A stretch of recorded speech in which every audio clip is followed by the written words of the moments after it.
The mystery of Nancy Ng. Nancy Ng, a Californian woman, mysteriously disappeared while kayaking on Lake Atitlan in Guatemala, leaving behind a case filled with unanswered questions and conflicting accounts. What was meant to be a peaceful retreat turned into a tragic mystery, as her family continues to seek the truth about what really happened to her. Nancy had traveled to Guatemala for a yoga retreat, hoping to take a break from her busy life. She was part of a group that embarked on a kayaking excursion on the lake, an activity meant to be a relaxing experience. However, something went terribly wrong. According to one witness, Nancy jumped into the water for a swim but never resurfaced. Authorities quickly concluded that she had drowned, citing her belongings found on the lake's shore as evidence. Yet, this explanation did not sit well with Nancy's family, who immediately questioned the circumstances surrounding her disappearance. One of the most pressing concerns is the conflicting accounts provided by those last seen with Nancy. The yoga retreat organizer, who also owned the resort where Nancy was staying, claimed that she had checked out early and left the retreat. This contradicted both the witness's statement and video footage that clearly placed Nancy on the lake the day she vanished. If she had truly left, then how could she have been seen kayaking? The inconsistencies in these accounts only fueled the family's suspicions that something more sinister may have occurred. Adding to their concerns is the fact that Nancy was not a strong swimmer. Her family finds it difficult to believe that she would willingly jump into deep water, especially without a life jacket. They also question the actions or inactions of the person who was with her at the time. If she had been struggling in the water, why wasn't there a more immediate attempt to help her? And why did others in the retreat group seem reluctant to cooperate with the investigation? These unanswered questions have made it impossible for the family to accept the official explanation of accidental drowning.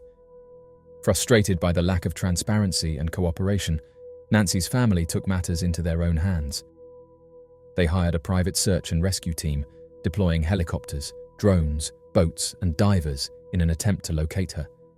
Despite their extensive efforts, there was no sign of Nancy. The complete lack of physical evidence, aside from her abandoned kayak, has led them to believe that she may not have drowned at all. They suspect that she could have been kidnapped or harmed by someone from the retreat. Their suspicions only grew when other members of the retreat quickly returned to the United States and refused to speak about what had happened.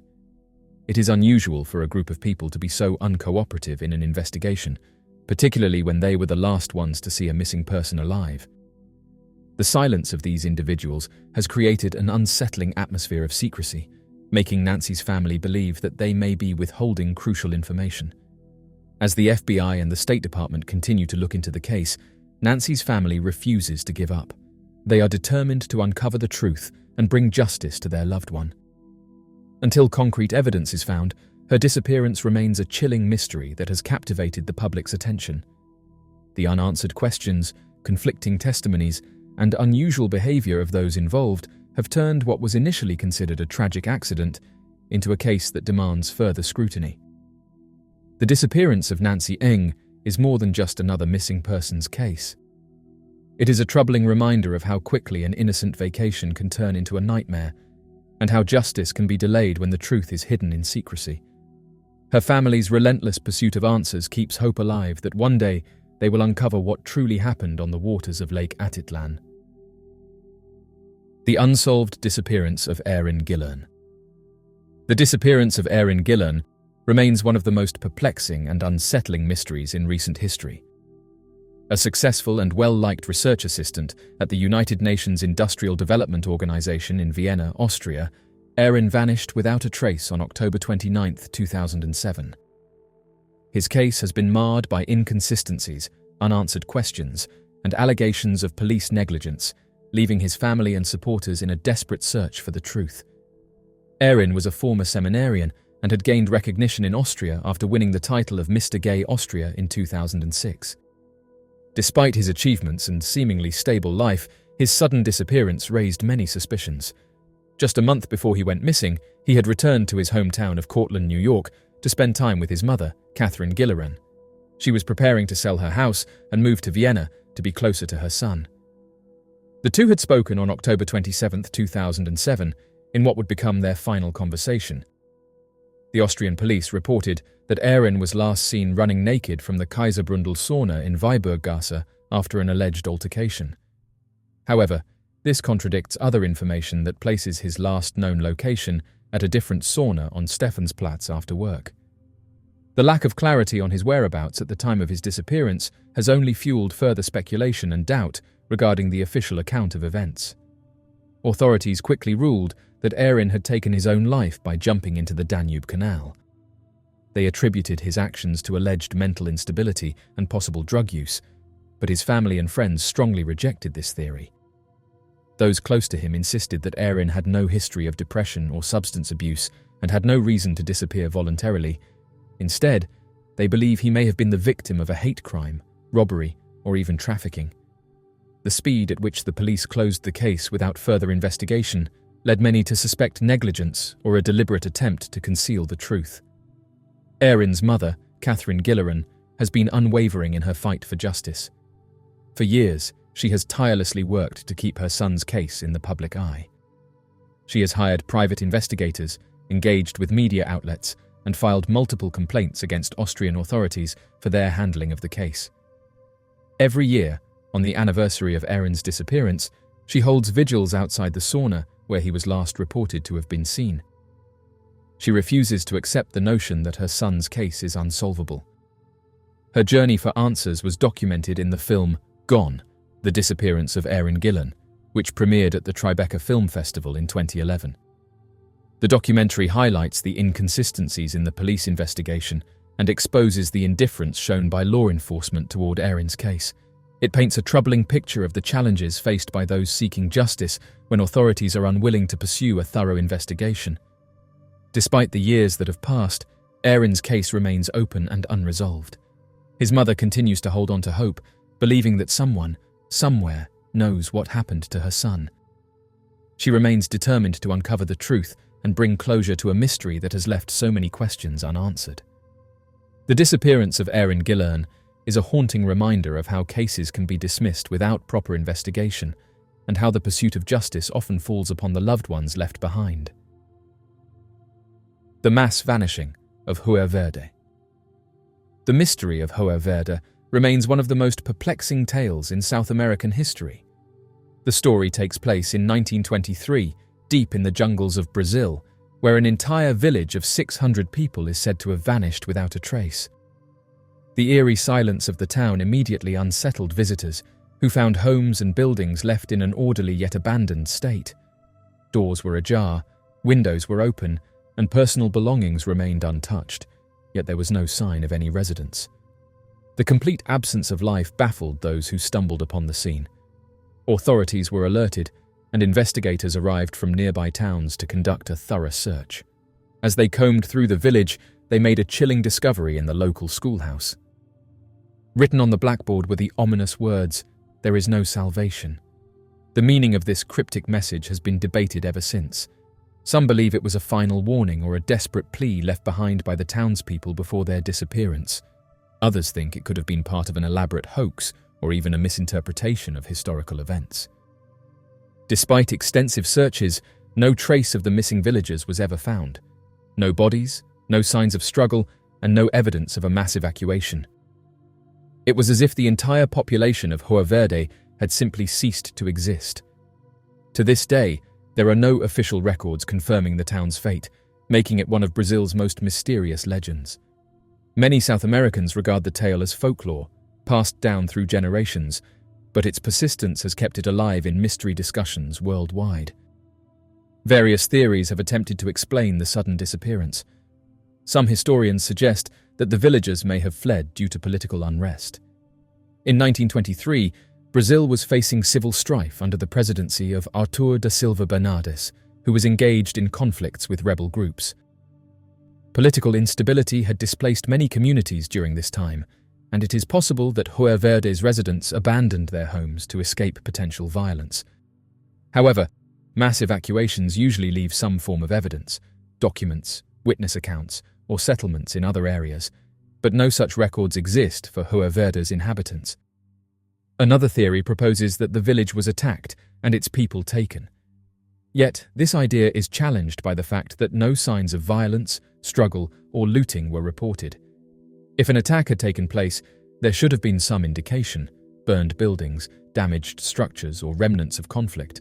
But the village was left untouched, adding to the eerie mystery.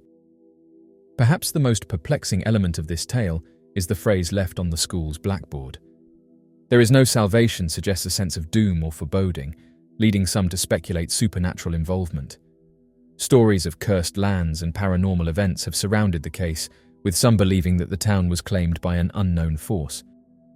Given Brazil's rich history of folklore, it is not surprising that such supernatural theories have gained traction. The origins of the Ho Verde legend are difficult to trace, as most references to it appear to originate from a Russian magazine that allegedly translated an older Western article. This has led some skeptics to argue that the entire story may be fabricated or a misinterpretation of real historical events. Despite this, the legend has persisted, with alleged photographs of the abandoned village surfacing online. However, these images cannot be verified, leaving researchers and enthusiasts with more questions than answers. Ultimately, the fate of Ho Verde remains a mystery. Whether it was a political evacuation, an attack, or something far more mysterious, the lack of concrete evidence continues to fuel speculation. While some believe it to be an exaggerated tale, the story's endurance over the decades suggests that, at the very least, there was some real event that inspired it. Until new evidence emerges, Ho Verde will remain one of history's most mysterious disappearances, forever lingering in the realm of the unknown. A Viking settlement in Greenland, home to thousands, mysteriously vanished in the 1400s. The mysterious disappearance of the Norse settlers in Greenland during the 15th century remains one of history's greatest mysteries. Once home to thousands, these Viking communities thrived for centuries in an unforgiving landscape, adapting to the harsh Arctic environment while building farms, churches, and settlements that have left behind enduring ruins. Despite their resilience, the Norse presence on Greenland inexplicably collapsed, with all inhabitants either perishing or fleeing. Though scholars have uncovered numerous contributing factors, the precise cause of their vanishing remains unknown. The Viking presence in Greenland dates back to when Eric the Red was exiled from Iceland. According to medieval sagas, he named the land Greenland to attract more colonists, despite the fact that the island was mostly covered in ice. Nevertheless, within the sheltered fjords, there existed patches of lush meadows where the Norse established two major settlements. The larger eastern settlement lay at the southern tip of Greenland, while the smaller western settlement was located approximately 240 miles away. Here, the Norse raised livestock, hunted seals, walruses, and caribou, and built homes and churches using sod and stone.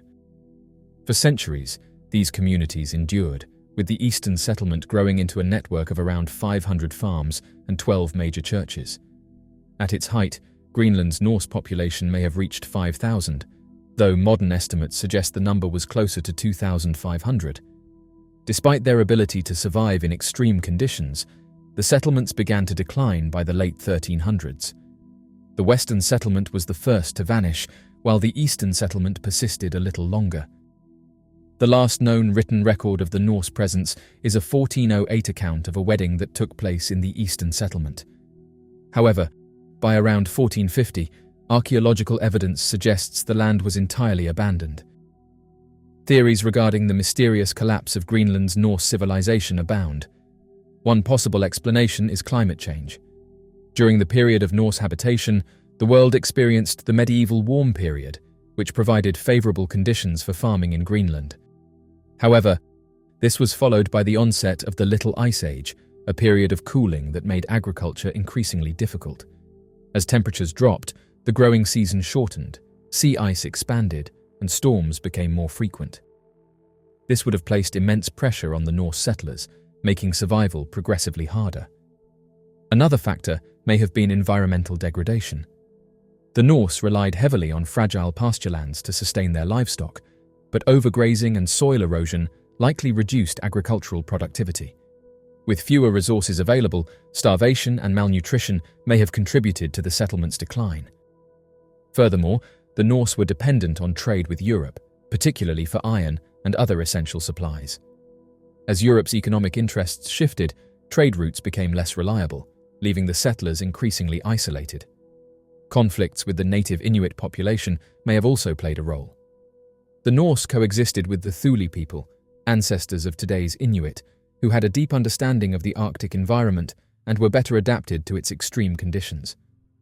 Evidence suggests that the Norse may have engaged in both trade and hostilities with the Thule, and some researchers believe that tensions between the two groups could have escalated, leading to violence that further weakened the Norse settlements.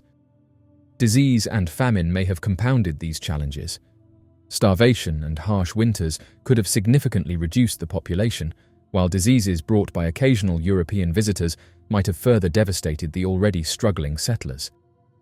Additionally, as numbers dwindled, maintaining a functioning society would have become increasingly difficult. Ultimately, no single theory can fully explain the disappearance of Greenland's Norse settlers. It is likely that a combination of climate change, economic decline, environmental mismanagement, and potential conflicts all contributed to their gradual demise.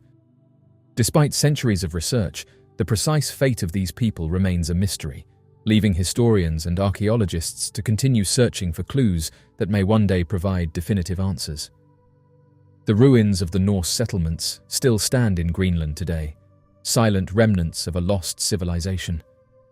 The abrupt disappearance of the Viking settlers serves as a haunting reminder of the fragile balance between human societies and the environments in which they exist. Though their voices have long since faded, their legacy endures in the landscapes they once called home and the questions their disappearance continues to inspire. In the rugged landscape of northeastern South Africa, near the town of Mpuluzi, lies one of the most puzzling and intriguing geological anomalies ever discovered. A giant footprint measuring approximately 1.2 meters or 4 feet long, embedded in solid granite. This footprint has sparked significant debate and curiosity among scientists, historians, and enthusiasts alike. The giant footprint is located in a remote area of northeastern South Africa, a region known for its rich geological formations and ancient history. The footprint is impressively detailed, with clear impressions of toes and an arch, as if left by a colossal human-like being. The precision and clarity of the print, preserved in granite, a rock formed from the slow crystallization of magma beneath the Earth's surface, adds to the mystery. Granite is an igneous rock, known for its hardness and durability. The formation of a footprint in such a material is perplexing, as granite typically forms deep within the Earth's crust under high pressure and temperature conditions. The apparent age of the granite, estimated to be between 200 million and 3 billion years old, further complicates the understanding of how such a footprint could exist. One of the more conventional theories suggests that the footprint could have been made by an ancient human ancestor. However, the size of the footprint poses a significant challenge to this theory. At 1.2 meters long, the footprint suggests a being of enormous size, far beyond the proportions of known hominids. This discrepancy has led some to propose that it could be evidence of a yet-to-be-discovered species or a mythological giant. The mysterious geometric shapes surrounding the Richat structure.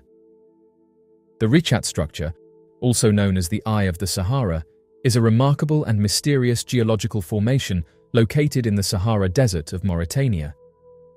Spanning approximately 45 kilometers or 28 miles in diameter, this circular structure has captivated scientists and enthusiasts alike. Recently, the advent of satellite technology and tools like Google Earth have allowed for a more detailed examination of this area, leading to the discovery of strange geometric shapes surrounding the Richat structure.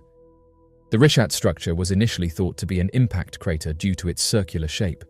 However, subsequent studies have revealed that it is actually a highly eroded geologic dome. The structure is composed of concentric circles of sedimentary rock, uplifted by geological processes. The Eye of the Sahara has also been associated with various historical narratives. Some have speculated that it could be the location of the lost city of Atlantis, as described by Plato. While this theory remains controversial and widely debated, it adds an intriguing layer to the mystery of the Richat structure. The advent of Google Earth has revolutionized the way we explore our planet. This tool allows anyone with an internet connection to view high-resolution satellite images of virtually any location on Earth. Researchers and amateurs alike have used Google Earth to uncover previously unnoticed details in remote regions, including the area around the Richat structure. Users of Google Earth have identified several geometric shapes in the vicinity of the Richat structure. These shapes include perfect circles, straight lines, and rectangular formations that appear to be unnatural. The precision and alignment of these shapes suggest that they could be the remnants of human-made structures or other purposeful arrangements, rather than random geological formations. One of the most compelling theories is that these geometric shapes are remnants of ancient human settlements or constructions. The Sahara Desert was not always as arid as it is today. Thousands of years ago, it was a lush and fertile region, capable of supporting large populations. The geometric shapes could be the foundations of ancient buildings, roads, or other infrastructure built by civilizations long lost to history. Another theory posits that the geometric shapes may have been used for astronomical purposes. Ancient civilizations often built structures aligned with celestial bodies for calendrical or ritualistic reasons. The precise alignment of some of these shapes with cardinal directions and celestial events supports this hypothesis. They could have served as observatories, calendars, or places of worship aligned with the stars and planets. If the geometric shapes are indeed remnants of ancient human activity, they could significantly alter our understanding of prehistoric civilizations in the Sahara region. This discovery would suggest that advanced societies existed in the area, capable of building complex structures and possibly engaging in sophisticated astronomical practices. It would prompt a re-evaluation of the timeline and extent of human development in Africa. The study of the Richat structure and its surrounding anomalies also offers opportunities for advances in geological research. Understanding the formation and erosion processes that created the Eye of the Sahara and the geometric shapes could provide insights into similar geological formations around the world. It would help scientists better understand the dynamic processes that shape our planet's surface. The mysterious aerial school encounter. On the morning of September 16, 1994, the children and teachers at Aerial School in Zimbabwe started their day as usual. Nevertheless, an occurrence during the morning break would finally seize the interest of the whole population. A total of 62 students would report to their teachers that spaceships had landed near the school. In addition, a group of individuals of short stature exited from the spacecraft, clearly visible to the witnesses, who, interestingly, all provided identical descriptions of the event. On the 16th of September, the instructors at Aerial School in Rua, Zimbabwe, had a planned meeting while the students were having their morning playtime. Despite the presence of a single adult overseeing the children at the tuck shop, they were essentially left unsupervised.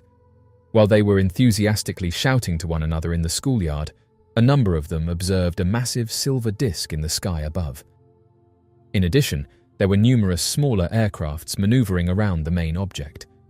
Instantly, a momentary silence enveloped the schoolyard as every child directed their focus towards the shining objects in the sky.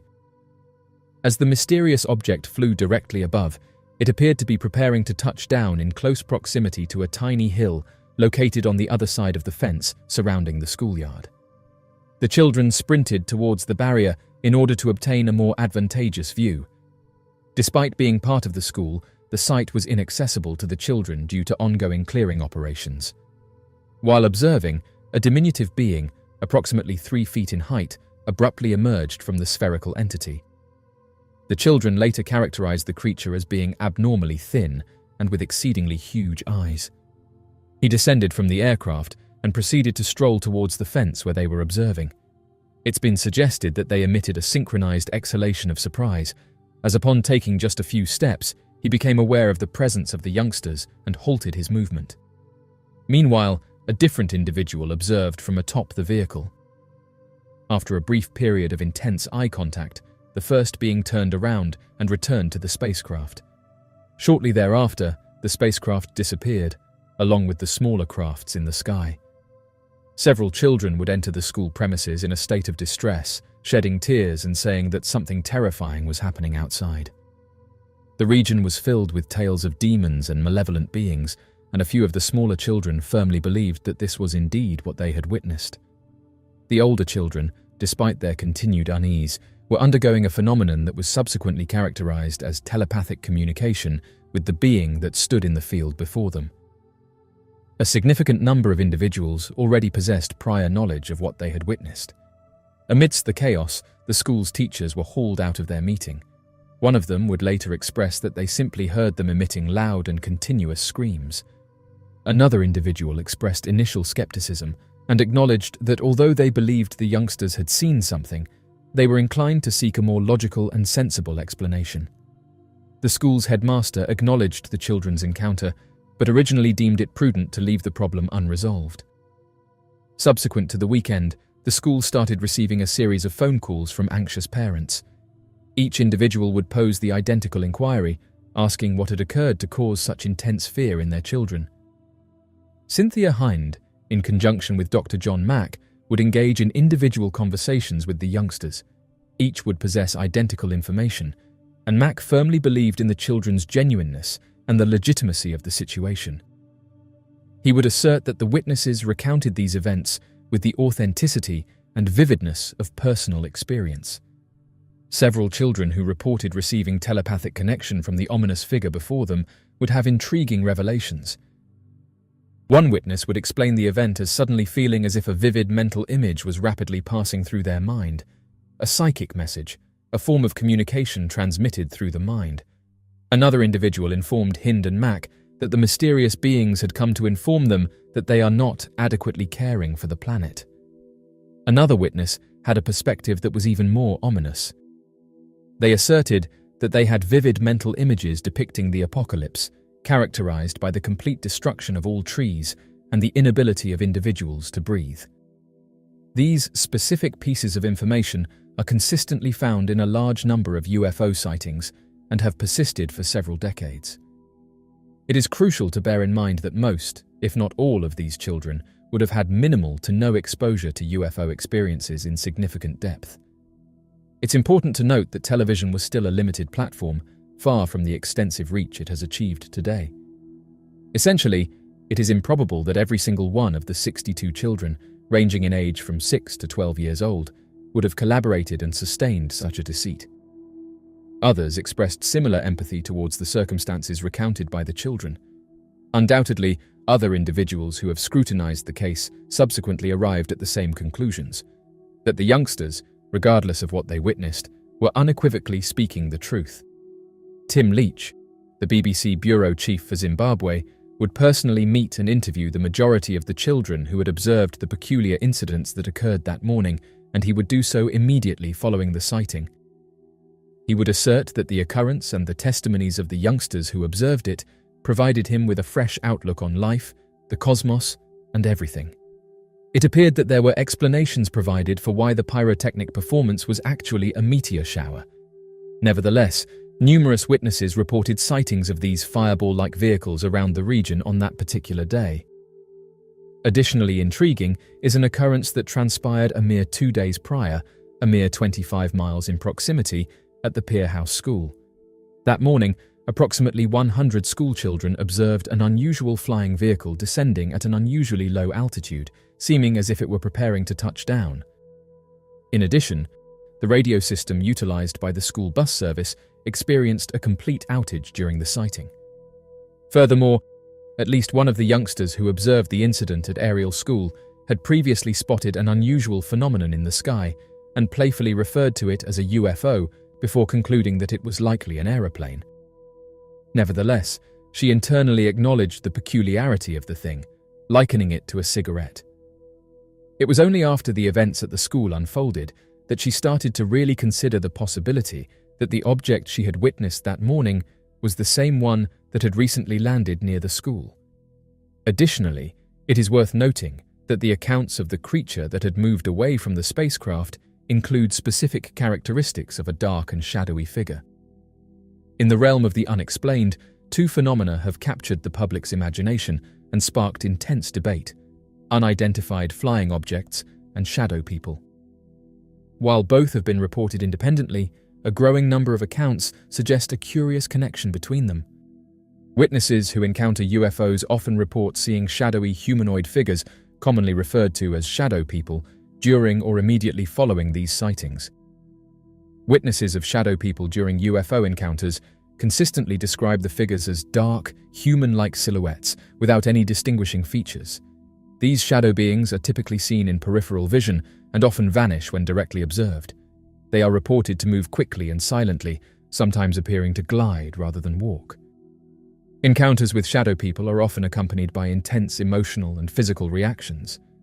Witnesses report feelings of dread, fear, and unease, as well as physical sensations such as chills, a feeling of heaviness, and an unexplained drop in temperature. These reactions suggest that the presence of shadow people exerts a significant psychological and physiological impact on witnesses.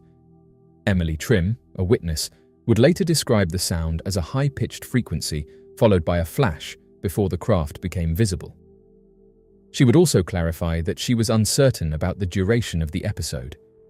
The descriptions of the colors that rapidly arose, including blues, reds, and greens, are commonly reported in numerous other UFO sightings, along with the observation that they seem to encircle the perimeter of the spacecraft at a high velocity. Particularly intriguing are the assertions made by one of the witnesses, who reported that a group of individuals gathered to inspect the area where the unidentified flying object touched down.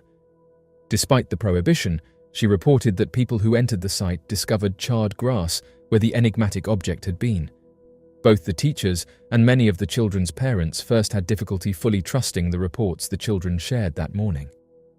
During a documentary, some 18 months after the occurrence, when questioned about their feelings towards others who doubted their account, the children expressed sadness and frustration, with one youngster even suggesting that such skepticism would cast doubt on the truthfulness of their claims. Truly, had this event been observed by only one youngster, or even 2 or 3, such rejections might have resulted in the incidents being disregarded before it could spread to the neighboring town, let alone the rest of the world. The presence of numerous witnesses to the incident provided a source of mutual support and validation regarding their observations. In addition to the previous statement of a sighting at a school 25 miles away, Cynthia Hind also gathered other reports of UFO activity and sightings of peculiar creatures in the aerial area prior to the incident. During the period preceding the aerial school event, a mother and her small son asserted that they observed an unidentified flying object during daytime hours. Arguably, the most disconcerting of these observations, however, originated from a truck driver who asserted to have witnessed peculiar entities by the side of the road one evening during his journey. The enduring impression of the aerial school UFO incident is that, although the true nature of the peculiar craft and its much more peculiar occupants remains uncertain, it is quite likely that the students did indeed witness an unidentified phenomenon on that September morning in 1994. Every kid, who will now be in their 30s, asserts that what they witnessed that morning was undeniably genuine. Several individuals who observed the peculiar, darkly dressed individuals from a close distance assert that they will never forget the intense gaze directed towards them. Undoubtedly, one can only speculate on the frequency with which these witnesses have been roused from their slumber by recollections of the peculiar creature they encountered, not only during their formative years, but also in their adult lives. In addition, not only individuals involved in UFO research, but also experts in child behavior argue that it would be highly implausible for numerous youngsters of such a tender age to unanimously agree on and consistently maintain the same narrative, especially for an extended period of time. There is little question that the children were totally honest in recounting the events of that morning, and they continue to be that way even now as adults. Regardless of whether the meeting was intentional or not, it is important to reiterate that the witnesses received identical telepathic signals that morning, which have also been reported in several incidents of close contact. Themes that center on the improper utilization of technology and the harm being inflicted onto the world, and ones that require attention. The most compelling explanation for the aerial school encounter is the extraterrestrial hypothesis. The detailed descriptions of the craft and beings, along with the telepathic communication reported by the children, align with other accounts of UFO encounters. The messages about environmentalism and the dangers of technology also mirror themes reported in other close encounter cases. The involvement of credible researchers like Cynthia Hind and Dr. John Mack further supports the possibility that the aerial school encounter was a genuine mysterious event. The aerial school encounter underscores the importance of open-minded inquiry in the study of UFO phenomena. The willingness of researchers like Cynthia Hind and Dr. John Mack to listen to and validate the children's experiences helped bring the incident to light and ensured that it was taken seriously. This open-minded approach is crucial for advancing our understanding of unexplained phenomena and encouraging a rigorous investigation of such events. The messages reportedly conveyed to the children during the encounter are profoundly relevant to contemporary challenges. Whether or not the encounter was of advanced origin, these messages resonate with humanity's ongoing efforts to address environmental degradation and the ethical implications of technological advancement. As of right now, the aerial school UFO encounter remains one of the most compelling and mysterious incidents in the history of UFO sightings. The consistency and sincerity of the children's accounts, coupled with the involvement of credible researchers, suggest that this was a genuine encounter with an unexplained phenomenon. The incident challenges our understanding of reality and underscores the importance of keeping an open mind in the face of the unknown. Emela-Ntouka, also known as Killer of Elephants or the Behemoth, is a legendary creature that is said to inhabit the dense rainforests of Central Africa, primarily in the Republic of Congo. The creature is described as a large, semi-aquatic reptile with a heavy, armored body, a long neck, and a single horn on its forehead. The Emela-Ntouka is said to be extremely aggressive and territorial, and is known to take out any creature that enters its territory, including elephants. According to local legends, the Emela-Ntouka is often sighted near rivers or water sources, suggesting that it may be a semi-aquatic creature. Some reports also suggest that the creature may have a distinctive roar or bellow that can be heard from a distance. Those who have seen it have described it as looking similar to a triceratops. Interestingly, when shown photographs, the local tribes of the Congo said it looked very similar to the triceratops. Gathering evidence of this creature has been tough. The tribes native to the Congo region have claimed that they are tough and that they fear nothing.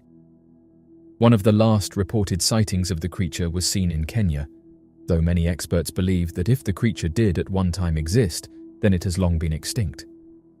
In 1954, Lucien Blancou, a French colonial wildlife inspector and frequent correspondent of Bernard Heuvelmans, presented the first information that may have been known about the creature in a Mammalia article on forest rhinoceroses in the then French colony of the Republic of the Congo. The inhabitants of the northern region of the Kela area, particularly the Pygmies, are familiar with a woodland creature that is bigger than a buffalo and nearly the size of an elephant, but it is not a hippopotamus. The creature's footprints are rarely observed, yet it instills more fear than any other perilous beast. The sketch provided to Monsieur Millet depicts the footprint of a rhinoceros. Christian Lanoël, a French hunter who later became a researcher into the unknown who studied mysterious creatures, gained recognition for his research on tigres de montagne and water lions in Chad and the Central African Republic. During his visit to Lake Tele in 1974, he also documented claims of a creature referred to as the lake rhinoceros in the Republic of the Congo. In 1980, Roy P. McCall and James Powell visited Imfondo and Ipina on a preliminary expedition to gather information about the Mokele-Mbembe. During their trip, they encountered reports of another mysterious creature in the area, described as an aquatic mammal with horns. The initial reports revolved around a peculiar creature resembling a rhinoceros that was responsible for the demise of elephants. However, Joachim Mameka, a teenage local informant, provided a somewhat more elaborate account. Tales about the Emela-Ntouka were shared by McCall and Herman Registers, who conducted parallel journeys to the Republic of the Congo in 1981 to investigate the Mokele-Mbembe. The study, authored by Registers, was initially released in 1982. He argued that the term Emela-Ntouka meant eater of the tops of the palms. However, he also received a report of a creature resembling a rhinoceros that takes down elephants, known as the horned Emela-Ntouka. In 1981, this animal was accused of causing 3 elephants to lose their lives. Their group experienced another peculiar encounter during our time in Boa. The catastrophe occurred around 3 kilometers northeast of the settlement in February 1981. 3 adult elephants were found deceased and afloat in the lake. The cause of the expiration for all individuals was 2 punctures inflicted at the abdominal center. The bulls still possessed their ivory, removing the possibility of poachers or local hunters searching for food. The villagers characterized the animal responsible for these passings as a peculiar rhinoceros-like beast that lives in the adjacent jungles. They were escorted to the location and they recorded the surroundings on camera. Upon their arrival in Boa, they were informed of this tragedy, which had evidently not been known to the inhabitants of Apina or mentioned to any earlier expedition that had been through the area. Macal's excursions gathered accounts of the creature from a diverse group of persons with various geographic origins, enabling him to provide a detailed description of the creature in his book. Emela-Ntouka is the term used by the Bomitaba people to refer to this species. Macal's research also revealed that the term Mokele-Mbembe was occasionally used to refer to several unidentified creatures, with the Emela-Ntouka being the most frequently associated one. According to Bill Gibbons, the AKA people are the sole group in the area known to engage in this naming convention.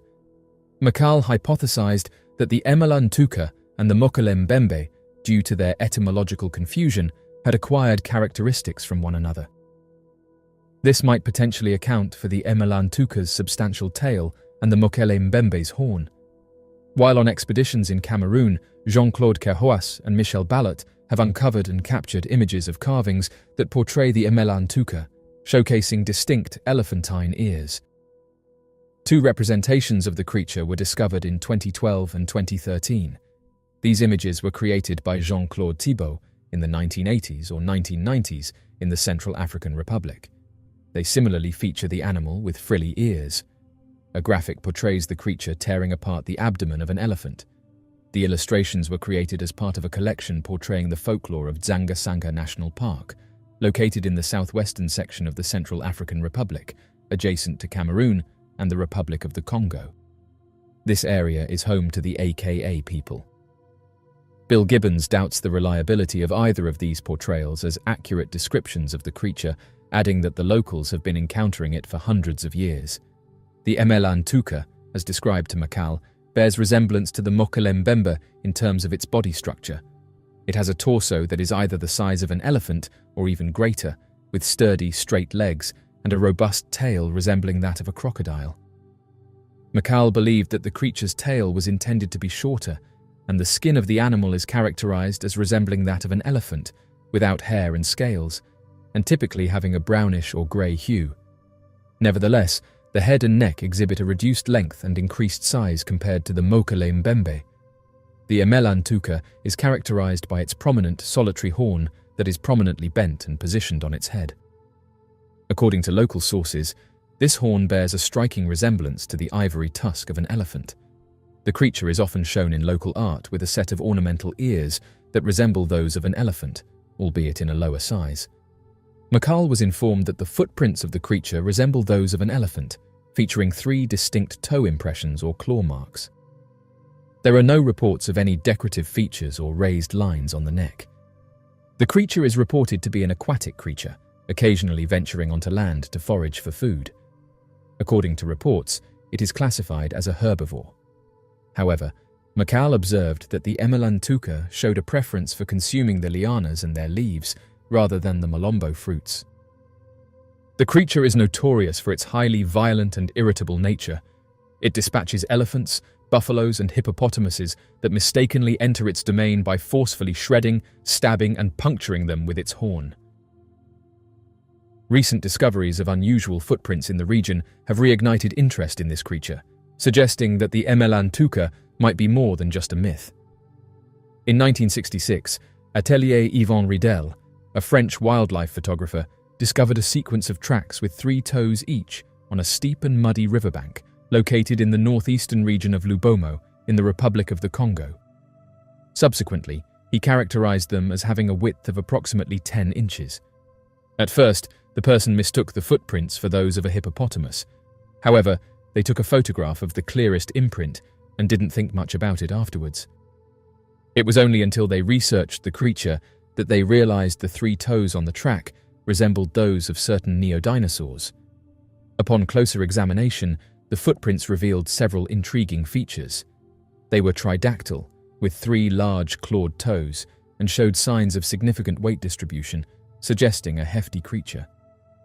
The depth and spacing of the prints indicated that the animal possessed considerable size and mass, consistent with descriptions of the Emela-Ntouka. The stride length between the footprints also pointed to a creature capable of both terrestrial and aquatic movement. The discovery of the footprints aligned closely with the accounts of the local Baka and Aka tribes.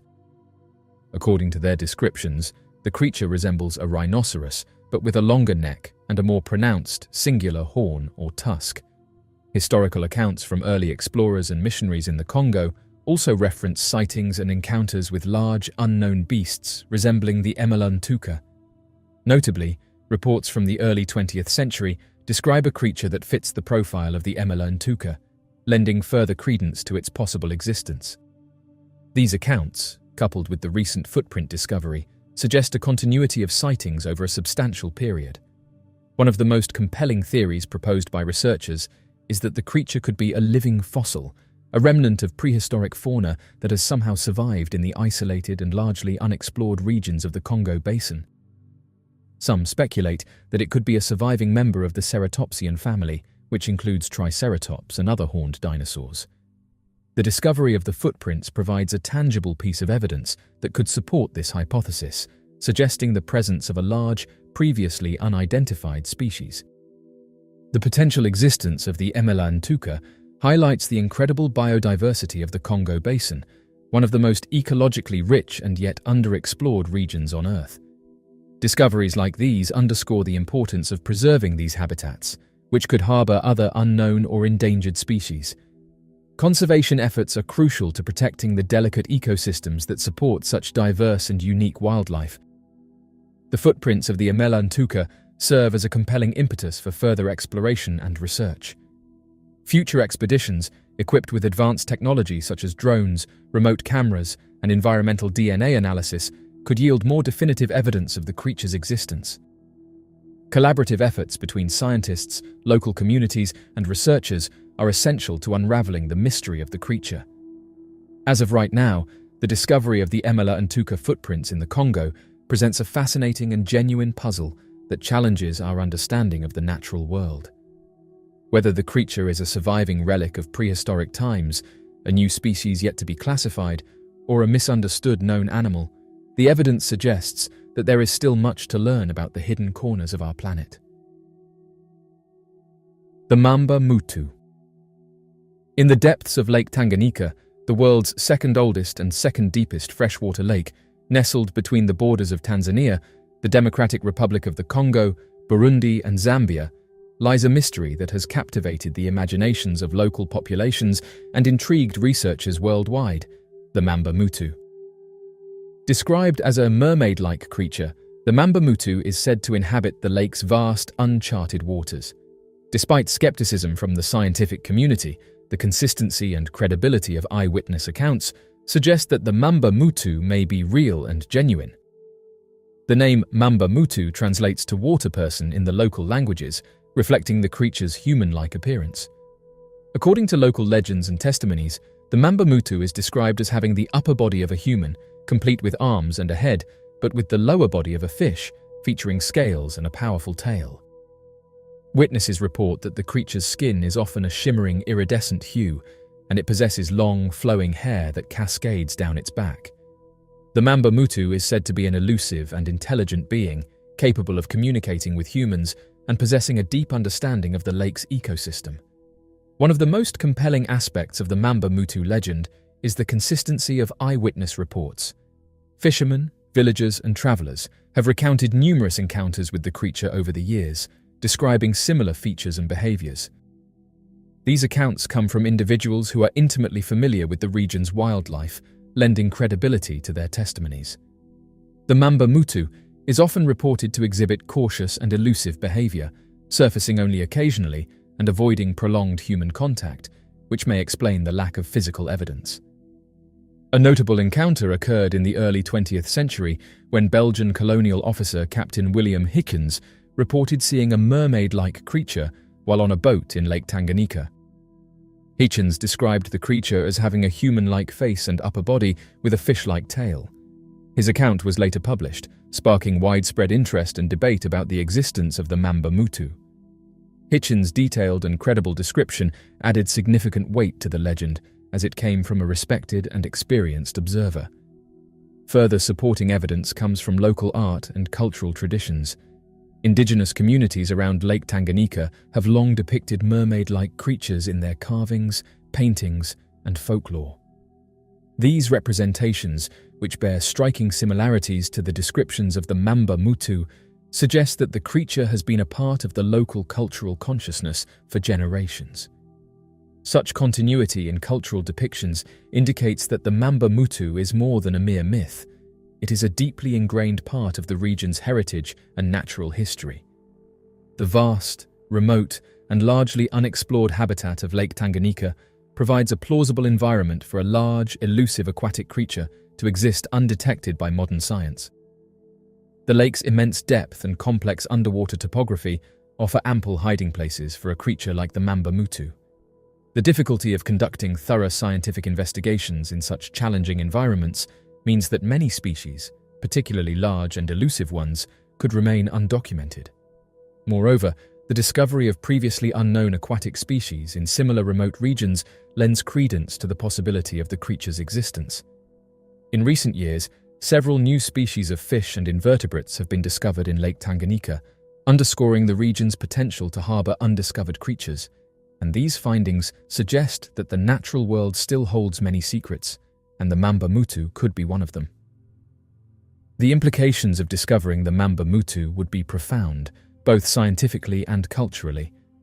From a scientific perspective, the existence of such a mermaid-like creature would revolutionize our understanding of aquatic biodiversity and evolutionary biology. It would prompt new research into the evolutionary history and ecological role of mermaid-like beings, potentially leading to discoveries about their behavior, diet, and interactions with other species. Culturally, validating the existence of the Mamba Mutu would honor the knowledge and experiences of the indigenous people who have long reported its presence. It would highlight the importance of integrating traditional ecological knowledge with scientific research, fostering a more inclusive and respectful approach to studying and conserving biodiversity.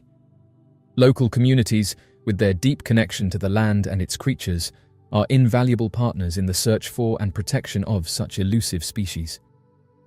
In recent years, advancements in technology have provided new tools for investigating the Mamba Mutu phenomenon. High-resolution sonar, underwater cameras, and remotely operated vehicles offer the potential to explore and document the depths of Lake Tanganyika with unprecedented precision. Collaborative efforts between scientists, local communities, and conservation organizations could help to systematically search for evidence of the Mamba Mutu, providing a clearer understanding of its nature and habits. The mystery of the Kalanoro. Kalanoro is a humanoid creature said to inhabit the remote regions of Madagascar. Kalanoro, although said to inhabit several parts of Madagascar, are extremely elusive, and encounters with them are quite infrequent. Other groups residing in various regions of the island acknowledge the existence of the Kalanoro, while referring to them with distinct designations such as Kotoki or Vazimba. The Antakarana and Simiheti peoples assert that the Kalanoro predominantly inhabit caves within their territory. According to the inhabitants of Madagascar, the Kalanoro have resided on the island for a period exceeding 2 millennia. The initial interactions took place when individuals migrated to the island. It is commonly characterized as a humanoid creature, with fingers that have hooks and 3 toes that face backwards. In addition, they possess elongated fingernails, spines, and lengthy hair. According to reports, the Kalanoro is said to have a maximum height of 2 feet. The mysterious Kalanoro is reputed to subsist on a diet primarily composed of uncooked seafood, veggies, and grains. The creature is notorious for taking children, smaller animals, and scouring the villages of Madagascar in search of sustenance. The majority of the Kalanoro are reputed to possess formidable magical abilities. The creature has an extraordinary level of strength due to their lengthy hair. According to some herbalists in Madagascar, it is believed that potions containing magical powders infused with crushed Kalanoro hair can grant the person extraordinary supernatural abilities. These capabilities are said to be transferable. Many individuals engage in the practice of working with the spirits of the Kalanoro, whom they assert possess remarkable healing abilities. The Kalanoro are believed to be ethereal beings associated with the natural world.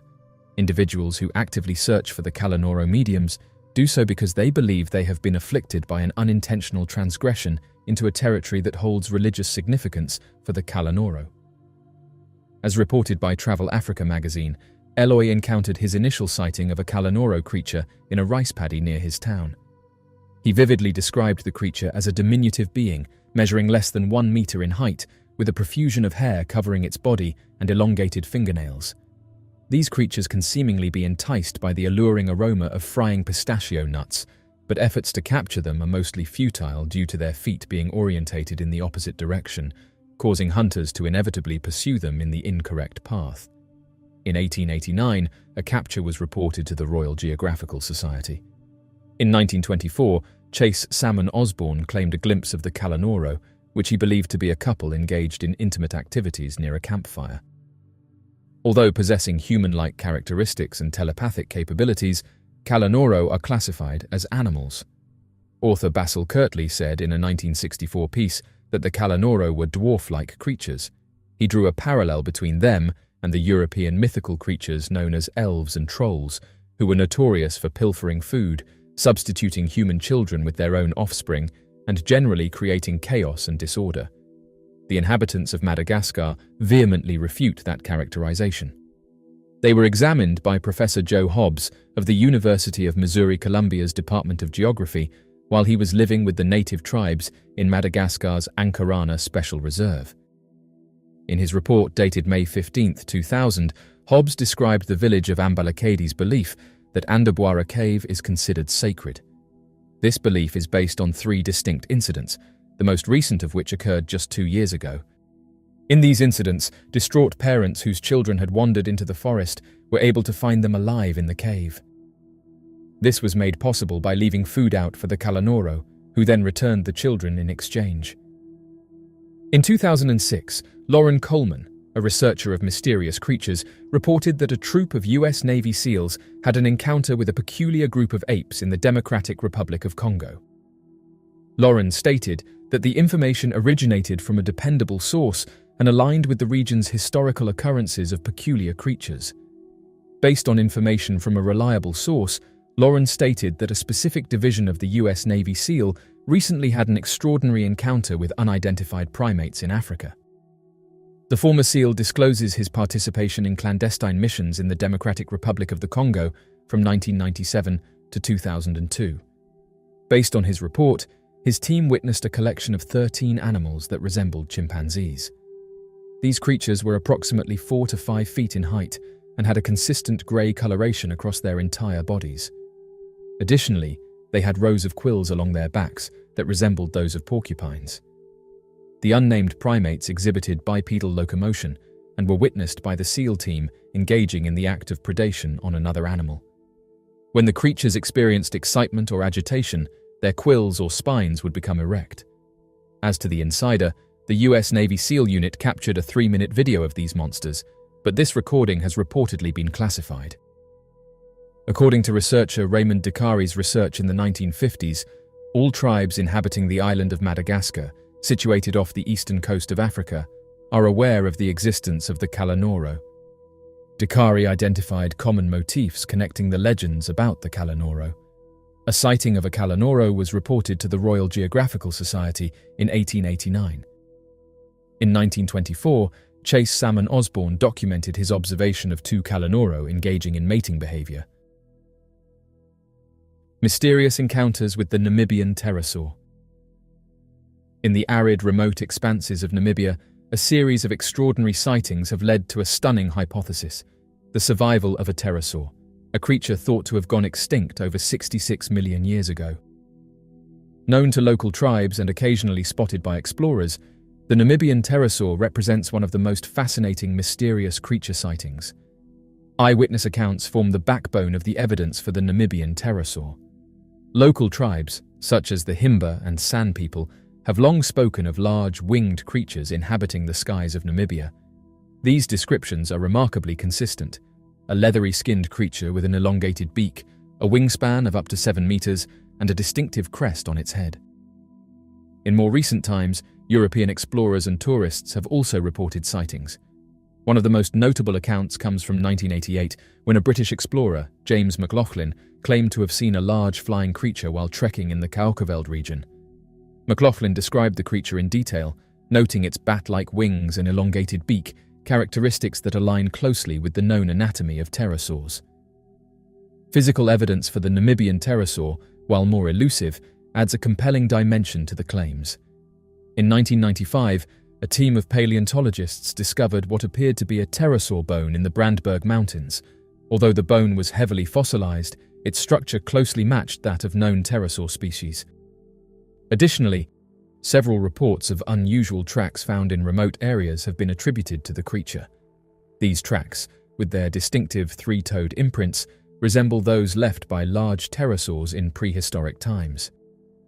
The Namibian pterosaur is described as having a wingspan of 6 to 7 meters, with leathery, membranous wings similar to those of a bat. Its body is relatively slender, supported by strong, elongated bones. Witnesses frequently mention a long, pointed beak and a prominent crest atop the head, features that are consistent with certain pterosaur species like Pteranodon. The skin is often described as dark and leathery, devoid of feathers, reinforcing its prehistoric appearance. Based on the sightings and local legends, the Namibian pterosaur appears to inhabit remote mountainous regions and vast desert areas, where human activity is minimal. It is often sighted near bodies of water, suggesting a possible reliance on aquatic environments for food. The creature is typically seen alone or in pairs, gliding effortlessly through the air or perched on rocky outcrops. Reports also indicate nocturnal activity, with the pterosaur being more active during dusk and night. The discovery of a living pterosaur in Namibia would be one of the most significant scientific breakthroughs of the modern era. It would challenge our understanding of extinction and survival, suggesting that isolated populations of ancient creatures might still exist in unexplored regions of the world. Such a discovery would necessitate a re-evaluation of the evolutionary history of pterosaurs and provide invaluable insights into their biology and ecology. The Namibian pterosaur would validate the field of research that includes mysterious creatures, demonstrating that the search for hidden or unknown species is not merely a fringe pursuit, but a legitimate scientific endeavor.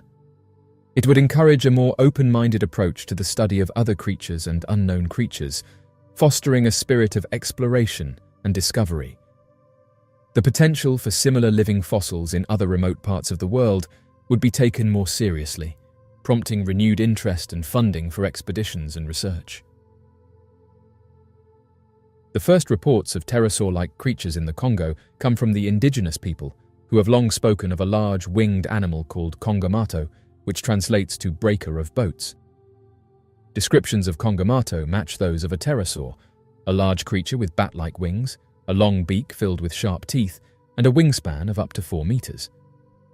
According to local lore, Kongomato inhabits the swamps and rivers, emerging primarily at dusk or dawn to hunt. In the early 20th century, Western missionaries and explorers began documenting their encounters with these mysterious creatures. One of the most notable accounts comes from British explorer Frank H. Melland, who, in his book, detailed reports from the Kayonde people of northern Zambia about a fearsome, flying creature that matched the description of Kongomato. Melland collected sketches from eyewitnesses that closely resembled pterosaurs, adding credibility to the indigenous stories. In 1956, a well-documented sighting occurred when J.P.F. Brown, an engineer working in Zambia, claimed to have seen 2 pterosaur-like creatures while driving near the border of the Congo. Brown described the creatures as having leathery wings and a wingspan of about 4 feet, flying overhead in a manner reminiscent of large birds, but distinctly different in form and movement.